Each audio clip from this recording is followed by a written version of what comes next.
doctor's appointment that I couldn't schedule any time except for now, so that's kind of annoying. Thankfully, class wasn't delayed that much, and we shouldn't have that much material to cover today. So, just to give you a heads up, in case you didn't see this email, where is it? This email right here. Today is the last day to withdraw from the class. Probably should have told you that earlier, but I didn't realize that was the case. If you don't think you are going to be able to complete this class, if you're at an F right now and you don't foresee that improving, your best bet is probably to withdraw. Unless you really, even if you're at an F, but you feel like you really understand all the content really well, you might be able to pull it out. But it's a tough sell, I'll tell you that much. But it's up to you whether you want to withdraw or proceed. But it's a decision that you have to make. So just wanted to let you know. I think I am actually obligated to inform you of that. So the last day to withdraw is today. So talk to your advisor. Hey, I mean, obviously it's going to be difficult to still do today, but sorry about that. Anyway, so scheduling. We got about, what do we got? 1, 2, 3. I think this is fun. It's first week of May, finals week. All right. Got about 4 more weeks of stuff to do here. Then we got finals week. So we will spend this week talking about strings. Spend next week probably talking about the project we'll do for this class. And then the final 2 weeks we'll spend working on that project. And then we'll spend some time looking at some other programming languages, looking at some things that you can either look forward to, going forward into more computer science programs, or just things to generally broaden your horizons if you are not. So with that, I'm going to talk about Quiz 3 first of all. So performance on Quiz 3, and it's never as good as I'd hope they go, but goodness, I'm rearranging all my slides now. I don't know, it wasn't that great. I don't have much to say about it, but I did end up bumping up everybody a full point, I think, because I think the top score was either 9 or 9.5, so I just bumped everyone up a point. And nobody got my bonus question, so I feel kind of bad. I should have written a better bonus question, I guess. But I will just end up going through that in your grades. When you look at this, you should see the quiz. When you look at your submission or whatever, the points shown on the submission and the points shown on the grades, the grade should be 1 point higher. If it's not, let me know and I'll correct that. Again, if you feel like I wasn't fair on any question, just let me know. We can talk about it, and everything's open for discussion. So, talk about this.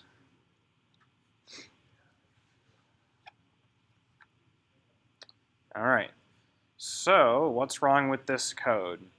All right. So the main thing that is wrong with this code, of course, is the void return type on hello. So when we say void and then a function, that means that the function can't return anything. It's not optional to return anything. It simply can't. So if we put this code, I'll go ahead and do the example. Why not?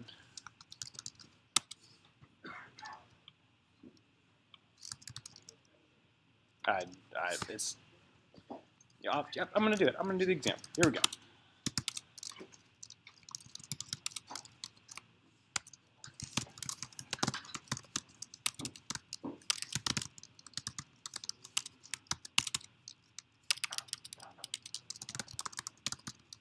So just a function to print hello, closed out, have remain, have a, and then a equals hello. And what will that give us?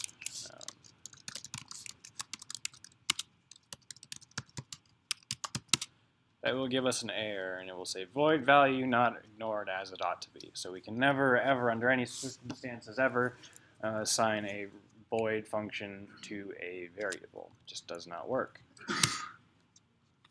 So going back to that, so you talking about how the hello, you can't assign that. So the term used to describe a function or calling a function inside itself is recursion. I probably only said it once or twice, but whatever. So the 3 components, the first type is the return type. So that's 3. The int a, int b are the parameters, and my function is the function name. So when we say this, void means we return nothing. No return value. Something like that. So for the add function, what I wanted you to do was have a function which added these three numbers together. So when I call add, these three numbers are added together, and you return the result and store it into res. So all I wanted you to do was do something like this. So to do this, we need to take three parameters, A, B, C. And then we will have a res variable. We'll say res equals A plus B plus C. And then we will return res. Now you could have said something like return A plus B plus C. That's also valid. But that's what you needed to do is write this function.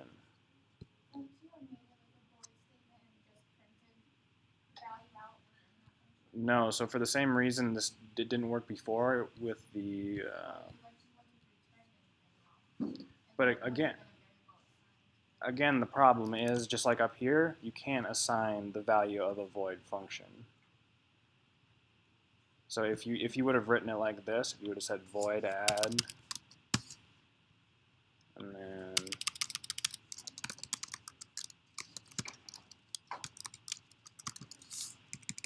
res like this, that wouldn't have compiled because you can't call it like that, and you can't. Well, it won't work because you can't store a void result in res, and then this also wouldn't have been satisfied where res would not have been equal to 60.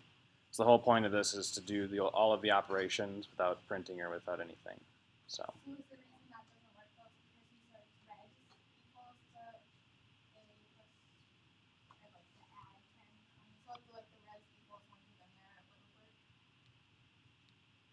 Yeah, it would have done what you would have expected it to do.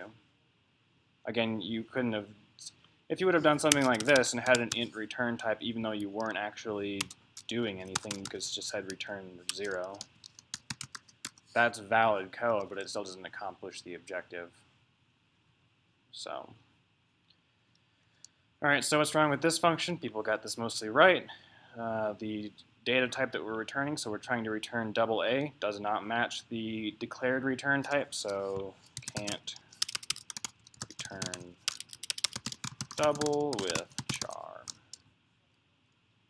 So this function, all it does is print 0 to n minus 1. If you got somewhere close to printing 0 or saying 0 to n minus 1, should have gotten points for that. So is even, we could again write this two ways. We could write it using the bools, or we could write it using the ints. I'll write it using the bools. So we say bool is even, take an integer n, and then we're going to say if n, remember mod 2 equals 0, so if we divide it by 2 and there's no remainder, that's how it's read again, then we are going to return true, else return false. And you could have brackets on there, that's fine. Just remember the brackets are optional on if statements with single conditional statements with that. So these were the ones that people were kind of tricked at, these two right here, this 9 and 10. So remember, the biggest thing you have to remember is that when you're using functions, when you pass the value to the function, outside of that function, the value is not modified. So most commonly what happened was people said the value of A right here was 20. Now, so many people said the value is 20, it's unbelievable. But as it turns out, as we've talked about in this class, when you pass this A into this function, this A inside of this function is not the same A as the A inside of this function. These are completely different A's. All this A has initially is the same value as this parameter right here. It just happens that this parameter has the same name as A. Now in different function scopes you can have variables with the same name, but you just can't have variables in different scopes with that name. So what I'm going to do, it's worth showing the example here too.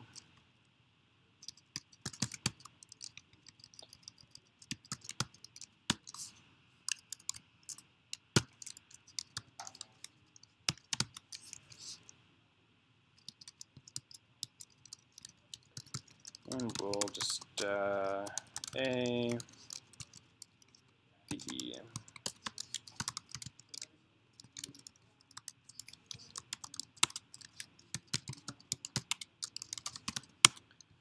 And we can see that A is still equal to 10, but B is equal to 20.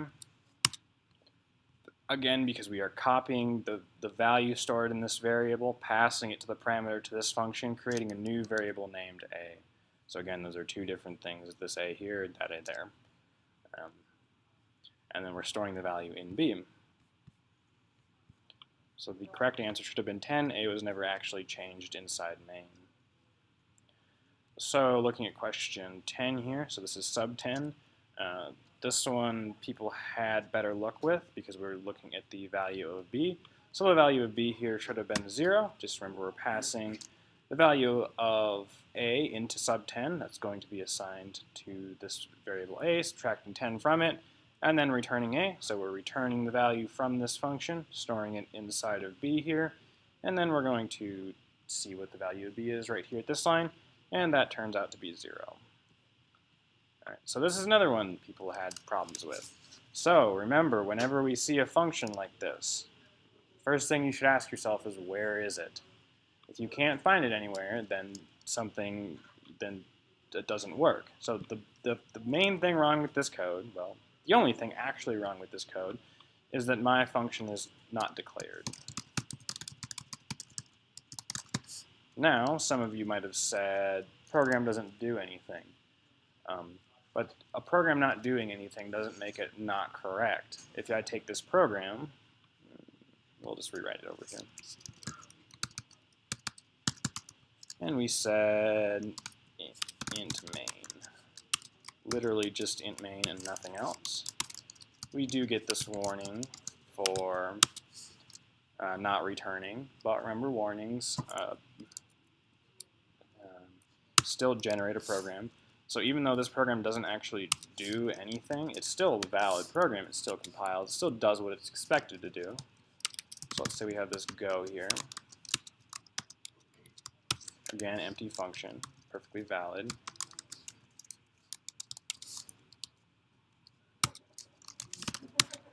Still valid, still doesn't do anything. But then we go ahead and add this my function call. And then our program will break because it will say undefined reference to my function. In order to correct the program, you would have needed to write my function. So say void my function, etc., or whatever data type you wanted to return.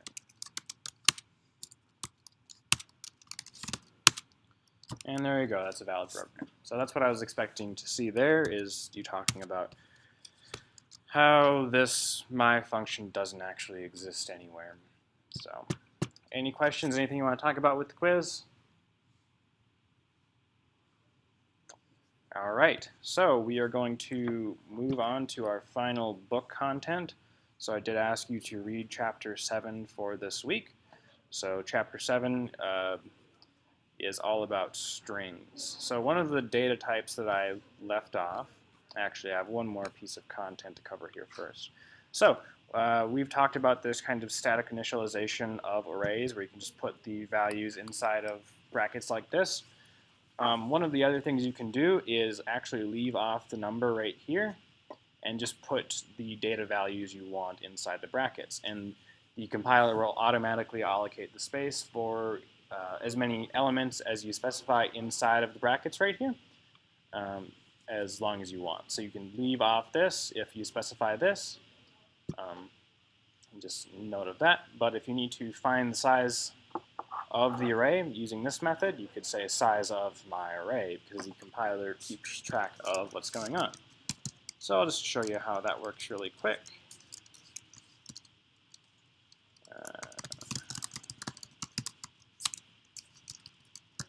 So I have int r, leave off that number again. We'll just say 1, 2, 3, 4, 5. And we will, I'll just show you how the size of thing works really quick. Size of r.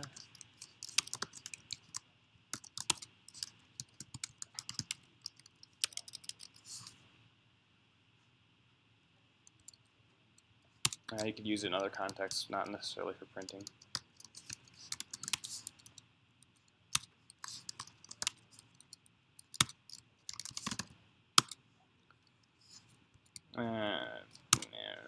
Minor things. Okay, don't do that. Don't. You have to keep track of it yourself. So I didn't take into account if you do this instead. Let's say you have characters. This will. I'm kind of mixing our string content, unfortunately. Let's say you have a character array. If you do it with a character array, it will print correctly. There you go. You get your 5. But when we're talking about integers, sizeof actually finds the amount of memory taken by these values, and when we have integers, there's something like 4 or 8 bytes for each integer, and for each character, there's only a single byte. So if we had integer, we'd have to do something like this, say int, and then when we say size of our array, we would have to divide that by 4.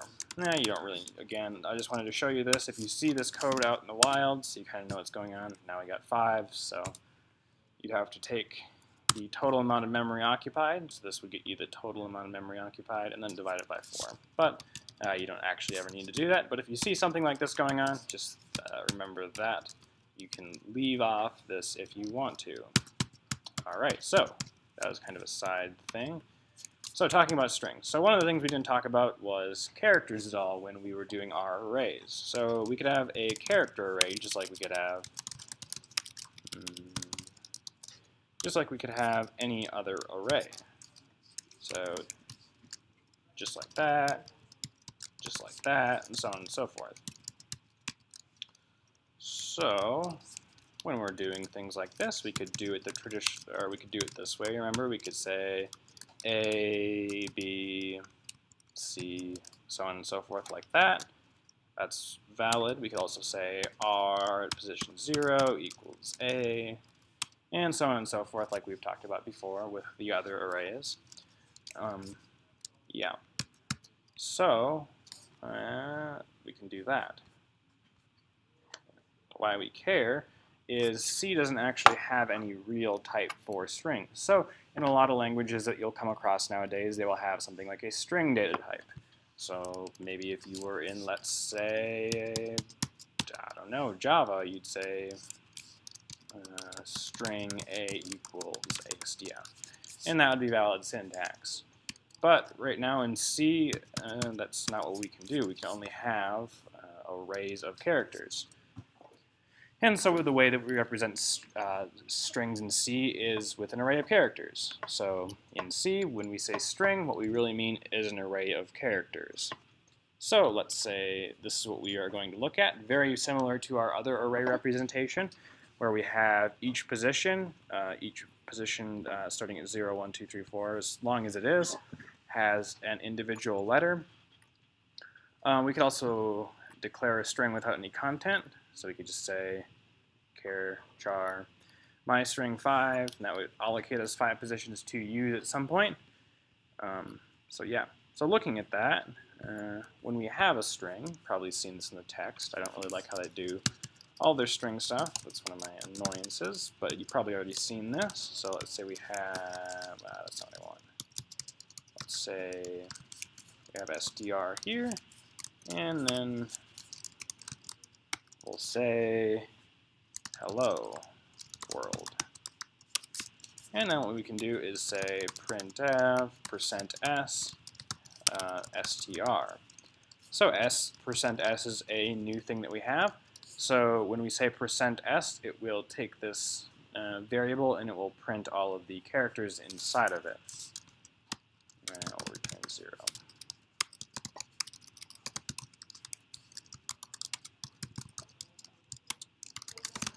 So there we go, hello world. Now we left off the new line, and we could either put the new line on this line, or we could put the new line over here, whatever we want to do. I'll put the new line over here.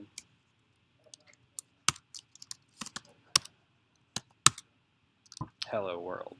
So that's really the basics of strings. Same thing works with scanf. Let's say you wanted to read in a string.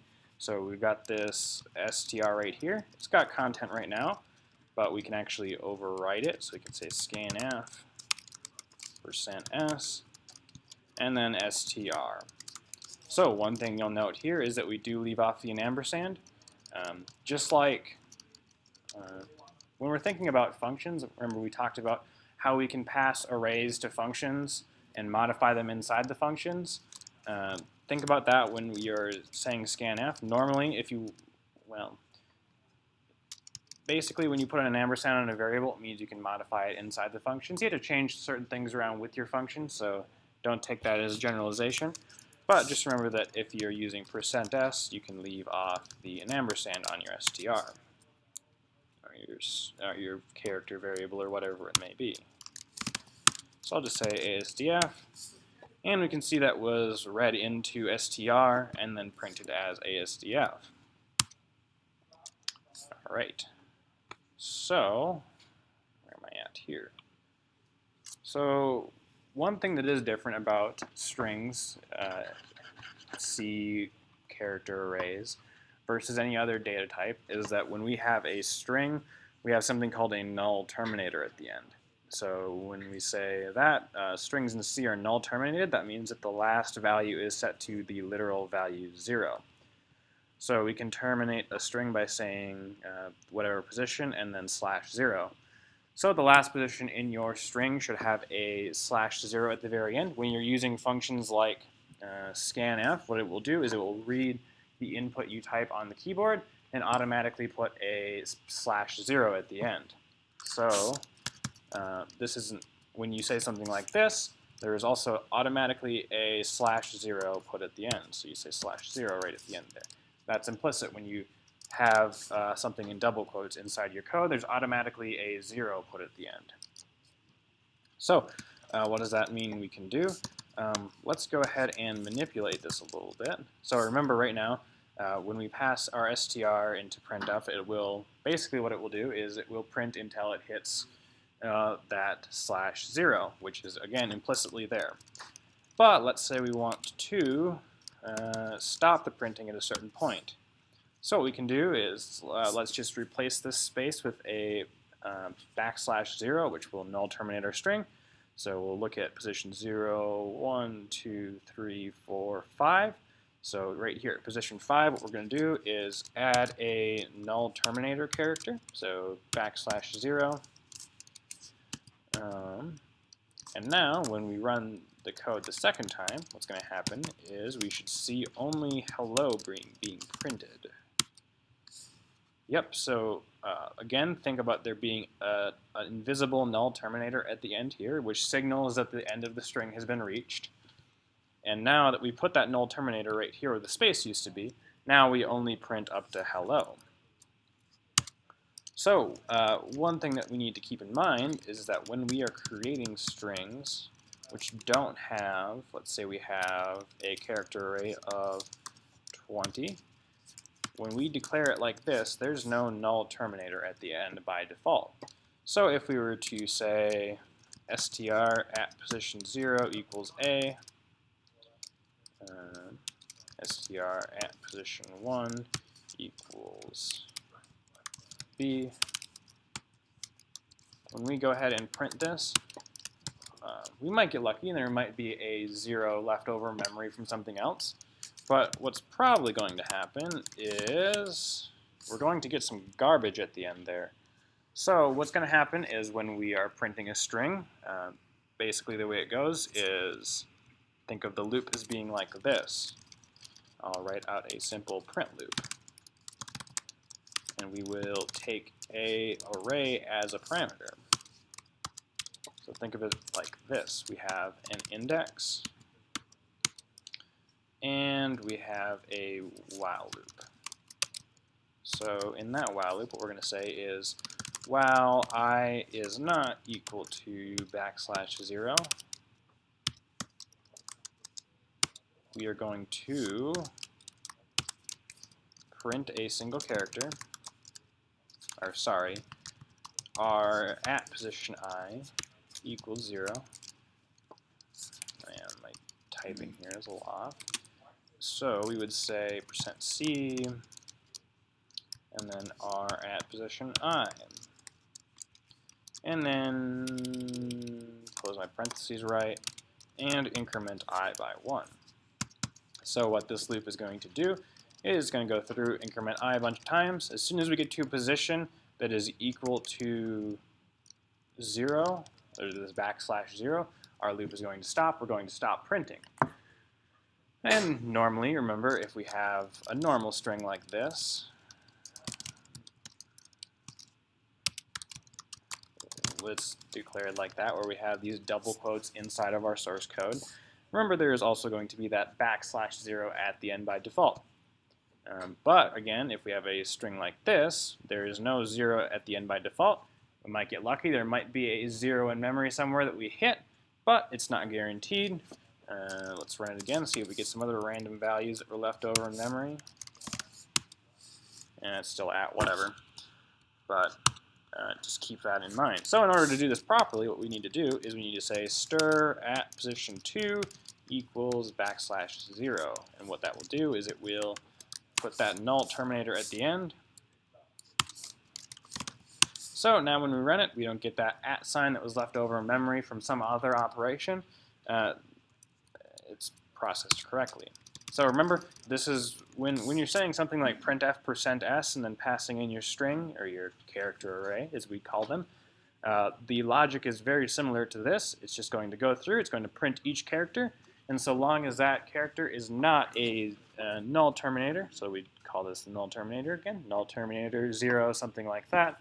As long as the character that you're currently looking at isn't the null terminator, then you're going to print that character. So very simple logic, but tricks people up quite a bit.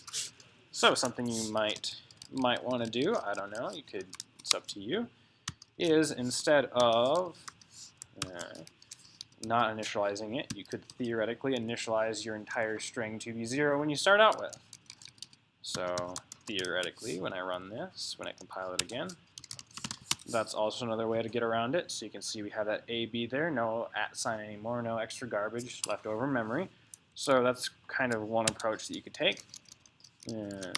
Not really worth doing, I'd say. I'd typically just do this because whenever anybody sees what's happening here, it's pretty standard that you'd always use a \0. But just want to give you a couple different ways of looking at it. You could also initialize the entire thing to be 0 when you started out with, and that would give you equivalent functionality. Just remember that whenever you have a variable, whatever type it may be, it could be 0. Odds are it's 0, but it's not guaranteed to be 0. So yeah. So again, we're going to just go through memory, print out each position until we hit 0. So that's basically the only difference between strings, and there's nothing that requires there ever to be a null terminator here. But what it allows us to do is emulate strings in a language that doesn't have native support. So normally, what you might expect in a language is there's some sort of structure which has the length of the string and then the data associated with that string. But since we can only store these values, we have to store, we have to kind of hack around getting it to work the way we want to. And it's one of the downfalls of C. It makes things really difficult a lot of the times. Even professional C programmers will just ignore strings and do really stupid stuff just to get around the memory and things like that that are really burdensome. So talking about this, just one more thing worth noting here is that when we say str and give it 20 positions right here, that means that we can only actually use 20 positions. So if we were to do something like this, we'll just leave that there. And we'll read a string, gotta put that in quotes, sorry, into str. And I'm going to shorten it up a little bit so we have a little bit better example. So you might have seen this other places. If we only have 10 positions and we give it a whole bunch of data, I'll give it plenty of data so we are guaranteed to crash here. If this is enough data, I'm going to be disappointed. Segmentation fault. So remember that when with any array or anything like that, the number of positions that we allocate is the only number of positions that we can actually use. If we start to go over that number of positions, we're going to start writing into other variables that exist in other places of the code. Here's a good example, I think. So what we're going to do is we'll put this, I don't know exactly how this is going to be laid out. Hopefully this will work. But I'm going to put this variable right above our str right here. So I will type in 6. I'll type in 6 characters and see where we get from there. Theoretically, what will happen is if I type in 6 characters, it will drop this a off of the next variable, the variable above our current variable. Theoretically, I can't guarantee that for sure. There's no when you have a program like this, you can never know exactly where the compiler is going to put things in memory, but we'll see what happens when we do this. So I'll print the string here, and then I'll print the norm.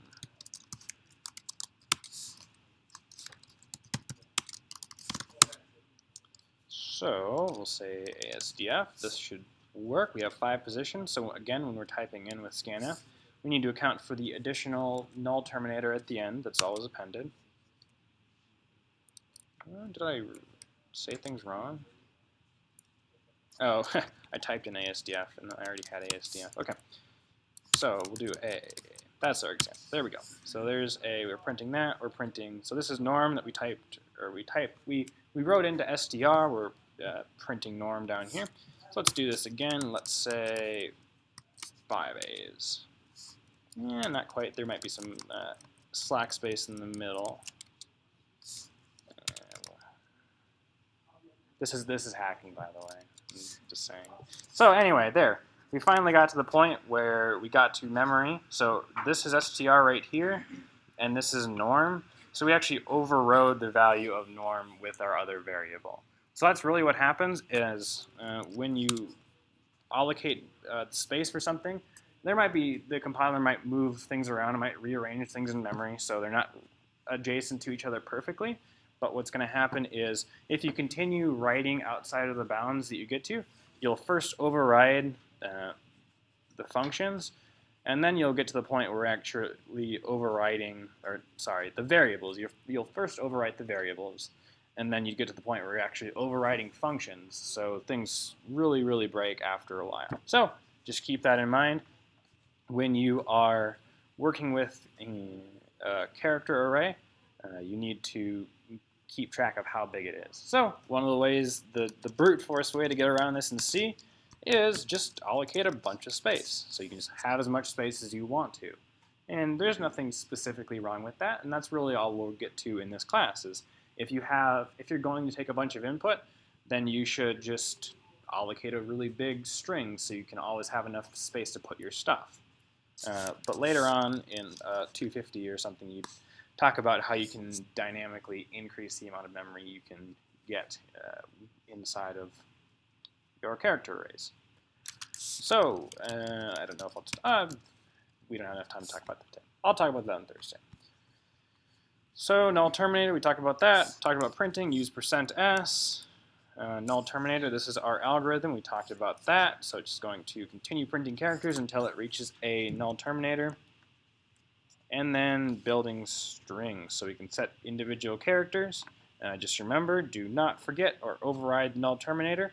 If you were to, in this case, you see that? So right there is a \0. If you were to say my string at position 5 and then overwrite that null terminator with, let's say, A or something like that, you are going to continue going in memory, continue looking forward, continue printing characters until you finally reach a \0. So questions about strings, anything else you want to talk about? I will talk about some functions we can use to manipulate strings, how we can make things a lot easier on Thursday.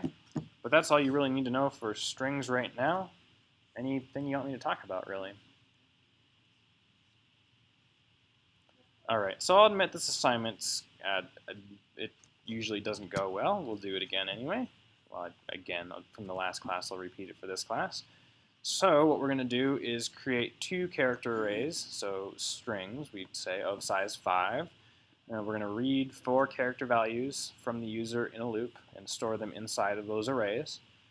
So for the first array that we have, we're going to store the characters in the order that they were entered. But For the second array, what we're going to do is store the characters in reverse order. So your loop will need two indexes, one that starts at 0, one that starts at 4. Remember to put the \0 at the end, so we have the null terminator, and the day 29 is not right. Submit to, what are we, day 21? Day 21. All right. So real simply, so people don't get off, I will give you kind of where I want you to start out here. So you got your main, and we'll just say char forward, give it 5 positions, char backward, and then give it 5 positions. So you should have, one for loop to read,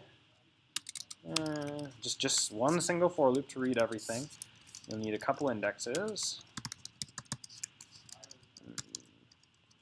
You'll need the null terminators.